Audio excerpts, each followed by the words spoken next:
여러분, 혹시 밤에 깊은 잠을 자다가 갑자기 소변이 마려워 눈을 떠본 적 있으신가요? 특히 나이가 들수록 이런 경험이 더 잦아지는 걸 느낄 수 있는데요. 자다가 소변 때문에 깨게 되면 다시 잠들기가 쉽지 않죠. 한번 깊은 잠에서 깨면 다시 잠자리에 들어도 잠이 잘 오지 않고 그로 인해 피로가 쌓여 하루를 피곤하게 보내는 일이 많습니다. 사실 이런 불편함은 나이와 상관없이 많은 사람들이 겪고 있는 문제입니다. 오늘은 이처럼 밤에 자다가 소변 때문에 자주 깨시는 분들을 위한 유용한 정보들을 공유하려 합니다. 잠들어야 할 시간에 소변 때문에 깬다면 몸과 마음이 불편해지기 마련인데요. 오늘 영상에서는 소변 문제로 인한 수면 방해를 어떻게 해결할 수 있을지, 꿀잠을 위해 실천할 수 있는 다양한 방법을 자세히 알아볼 거예요. 먼저 영상을 본격적으로 시작하기에 앞서 구독과 좋아요 꼭 눌러주세요. 영상을 제작하는 데 큰 힘이 됩니다. 자, 그럼 밤에 깨지 않고 꿀잠을 잘 수 있는 방법들 하나씩 살펴볼까요? 첫째, 저녁 늦은 시간에 수분 섭취 조절하기. 건강에 필수적인 수분 섭취는 사실 하루 내내 신경 써야 하는 부분입니다. 특히 체내 수분이 부족할 경우 혈액순환이 원활하지 않아 피로를 느끼고 몸의 대사 기능도 떨어지기 때문에 규칙적인 수분 섭취가 필요하죠. 하지만 저녁 늦은 시간의 수분 섭취는 건강의 이점보다는 단점이 될 가능성이 큽니다. 밤에 자다가 소변 때문에 깨는 것을 방지하기 위해 취침 전 2시간 전부터 수분 섭취를 줄이는 것이 중요한데요. 너무 갈증이 난다면 차가운 물보다는 따뜻한 물을 천천히 입에 머금고 삼키는 것이 좋습니다. 차가운 물을 급하게 마시면 위와 신장이 자극되어 배뇨 빈도가 높아질 수 있기 때문입니다. 또한 저녁 식사 시 과일이나 수분이 많은 음식을 함께 먹는 경우가 많습니다. 수분이 많은 음식은 식사 중에 갈증을 해소해주는 효과가 있어 좋지만 저녁 시간대라면 어느 정도 절제를 하는 것이 좋습니다. 예를 들어 수박, 참외, 오이, 토마토와 같은 수분, 함량이 높은 식품을 저녁에 다량 섭취하면 소변이 잦아질 수 있습니다. 이때 충분히 수분을 섭취한 상태라면 취침 전에 화장실을 한 번 더 다녀오면서 편안한 상태로 잠자리에 들 수 있게 준비하는 것도 좋은 방법입니다. 아울러 차 문화가 발달한 한국에서는 저녁 식사 후 녹차나 허브티 등을 즐기기도 하는데요. 녹차에는 카페인이 있어 취침을 방해할 수 있으므로 차를 마시고 싶다면 카페인이 없는 무카페인 허브티를 선택하는 것이 좋습니다. 민들레 차나 루이보스 티 등은 신체의 수분을 자극하지 않으면서도 편안한 수면을 돕는 데 좋은 선택입니다. 둘째, 카페인과 알코올 섭취 주의하기.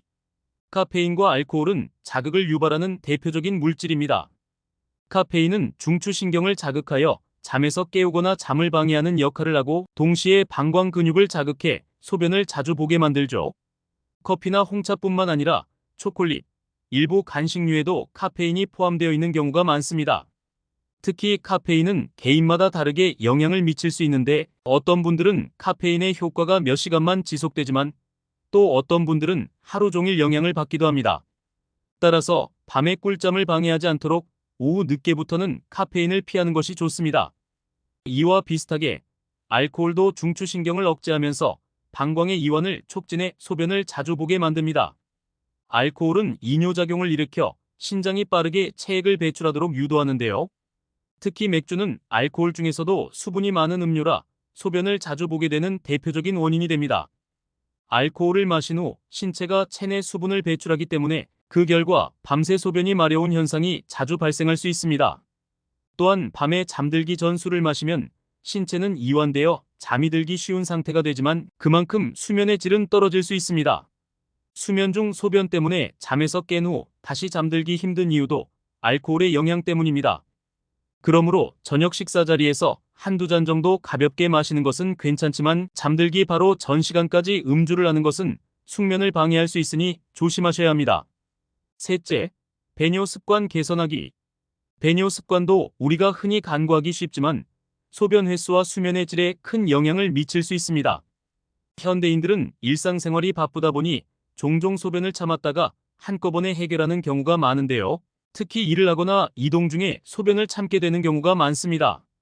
그러나 소변을 오래 참으면 방광이 늘어나고 자극이 강해져 밤중에 더 자주 화장실에 가게 될 가능성이 높아집니다. 또한 일부 사람들은 소변을 볼 때 방광이 충분히 비워지지 않는 경우가 많은데요. 소변을 급하게 마무리하면 남은 소변이 방광에 남아 다시 배출 신호가 와 중간에 깨게 될 수 있습니다. 소변을 볼 때는 긴장을 풀고 방광이 완전히 비워질 수 있도록 천천히 시간을 가지는 것이 좋습니다. 이것은 특히 나이가 들면서 방광의 기능이 약해질 수 있기 때문에 더욱 중요합니다. 반대로 소변이 약간 마려운 듯한 느낌이 들어도 바로바로 화장실에 가는 습관이 있다면 방광이 작은 양에도 예민해질 수 있어 일정 시간이 되기 전까지는 참아주는 것도 방광 건강에 도움이 됩니다. 이는 배뇨에 대한 균형 있는 접근을 의미합니다. 너무 자주 보지 않고 또한 너무 참지도 않으며 몸이 자연스럽게 보내는 신호를 따라 적절하게 배출하는 것이 좋습니다. 넷째, 방광 근육 강화 운동 실천하기. 방광 근육이 약해지면 자주 소변이 마려워지고 이는 수면 중에도 영향을 미칩니다. 방광 근육을 강화하기 위한 가장 효과적인 방법 중 하나가 바로 케겔 운동입니다. 케겔 운동은 골반 저근을 강화해 방광 기능을 개선하는 효과가 있습니다. 케겔 운동을 하면 방광 근육뿐만 아니라 전반적인 하체 근육을 강화할 수 있어 소변 빈도 조절에도 도움이 됩니다. 케겔 운동은 간단하지만 꾸준히 실천해야 효과를 볼 수 있는 운동인데요. 하루에 약 10회에서 15회 정도 한 번에 3세트씩 꾸준히 실시하면 점점 효과를 볼 수 있습니다.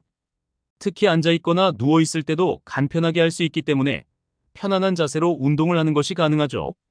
이 운동의 핵심은 소변을 참는 듯한 느낌으로 아래쪽 근육을 수축했다가 천천히 이완하는 것입니다. 시작할 때는 몇 초간만 수축했다가 풀어주면 되고 시간이 지나면서 조금씩 수축 시간을 늘려가면 근육이 더욱 강화됩니다. 케겔 운동은 소변 문제뿐만 아니라 골반 건강에도 좋기 때문에 특히 나이가 들수록 꾸준히 실천하면 다양한 면에서 긍정적인 변화를 느낄 수 있을 것입니다. 다섯째, 수면 환경 최적화하기. 수면 중에 한번 깨어나면 다시 잠들기 어려운 경우가 많습니다. 이런 상황을 예방하려면 수면 환경을 최적화하는 것이 중요합니다. 특히 수면 환경 중에서도 방안의 온도와 습도를 적절히 조절하는 것이 필요합니다. 많은 연구 결과에 따르면 수면에 적합한 온도는 약 18도에서 20도 사이로 알려져 있습니다. 너무 따뜻하면 신체가 이완되지 않고 오히려 잠들기 어려워질 수 있으며 반대로 너무 차가우면 소변이 마려워질 가능성이 커질 수 있습니다. 쾌적한 온도를 유지하면 숙면을 취하기가 훨씬 쉬워지죠. 습도도 중요합니다. 건조한 환경에서는 기도가 마르고 이에 따라 수면 중 갈증을 느낄 수 있습니다. 특히 겨울철이나 건조한 날씨에는 가습기를 사용해 적절한 습도를 유지해주는 것이 좋습니다. 그리고 침실은 최대한 어둡고 조용하게 만드는 것이 좋습니다. 커튼을 두껍게 해 외부의 빛이 차단되도록 하고 외부 소음을 막기 위해 창문을 닫거나 필요한 경우 귀마개를 사용하는 것도 추천드립니다. 또한 자다가 깼을 때 다시 쉽게 잠들기 위해서는 숙면을 유도하는 백색 소음이나 부드러운 음악을 틀어놓는 것도 좋습니다. 예를 들어 파도 소리, 빗소리, 새소리 같은 자연 소음은 신경을 안정시키는 효과가 있습니다. 백색 소음기를 사용해 고요한 소리를 배경에 깔아두면 중간에 깨어도 다시 잠들기 쉬워지며 수면의 질도 함께 높아질 수 있습니다. 여섯째, 규칙적인 수면 패턴 유지하기. 수면의 질을 높이기 위해 매일 같은 시간에 자고 일어나는 습관을 들이는 것은 매우 중요합니다. 특히 중장년층에겐 수면 리듬이 깨지면 다시 회복하기 힘든 경우가 많기 때문에 가능한 규칙적인 생활을 유지하는 것이 좋습니다. 매일 일정한 시간에 자고 일어나는 것이 처음에는 어렵더라도 시간이 지나면서 점점 몸이 그 패턴에 적응하게 됩니다. 일정한 수면 패턴은 신체의 생체 리듬을 일정하게 만들어 깊고 안정된 수면을 도와줍니다. 이와 함께 낮 동안 햇볕을 충분히 받는 것도 좋습니다.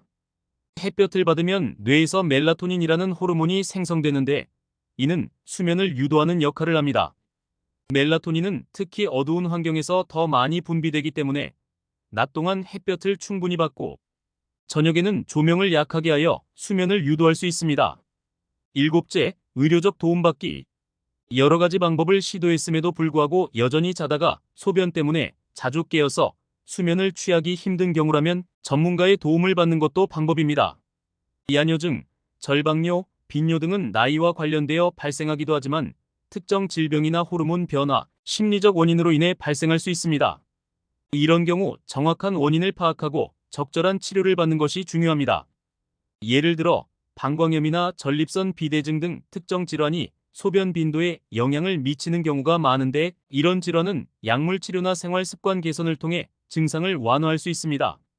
전문가의 도움을 통해 방광이나 소변 조절과 관련된 건강 상태를 체크하면 본인에게 적합한 해결책을 찾을 수 있습니다. 오늘은 밤에 소변 때문에 깨는 문제로 인해 수면에 방해를 받는 분들을 위한 다양한 방법을 소개해 드렸는데요. 오늘 말씀드린 생활 습관 개선과 함께 꾸준히 실천하면 꿀잠에 한 걸음 더 다가갈 수 있을 것입니다. 수면은 우리의 몸과 마음의 건강에 필수적인 부분이니만큼 소변 때문에 깨지 않고 꿀잠을 잘 수 있도록 오늘 알려드린 팁들을 꼭 실천해 보세요. 끝까지 시청해 주셔서 감사드리며 구독과 좋아요 잊지 말고 눌러주시기 바랍니다. 여러분의 건강한 수면 생활을 기원하면서 다음 영상에서 또 유익한 정보로 찾아뵙겠습니다. 감사합니다.